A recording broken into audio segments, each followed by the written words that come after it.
எடுத்து உனக்கு பசிக்குதா? ஆமா. என்ன பண்ணணும்? ஒரு முட்டையை எடுத்து ஒரு தட்டுல போட்டு நீ இடத்த வச்சு கிண்டுவல, அதை வச்சு கிண்டி பால் ஊற்றி அதுல மஞ்சள் பொடி, அப்புறம் கரம் மசாலா, அப்புறம் கொஞ்சம் கல்லுப்பு அதெல்லாம் போட்டு எனக்கு செஞ்சுட்டா நான் சாப்பிடுறேன்.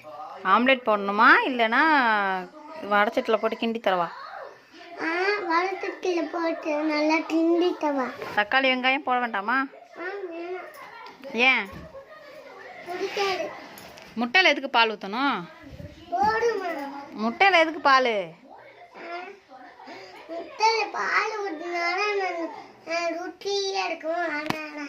யார் சொன்னா? வேண்டாம். இதெல்லாம் போட்டு இப்போ நான் உனக்கு செஞ்சு கொடுக்கணும். ஆமாம். முடியாதுன்னு சொன்னா அடிப்பேன். அடிப்பியா? ஆமாம். எதுக்கு இவ்வளோ சொல்றியே? நீயே போய் செஞ்சுக்கோ. நீயே செஞ்சுக்கோமா. சரி, செஞ்சு கொடுத்தா என்ன பண்ணுவ? சாப்பிட்டுட்டு உனக்கு நான் ஒரு முட்டை தருவேன். ஓகே.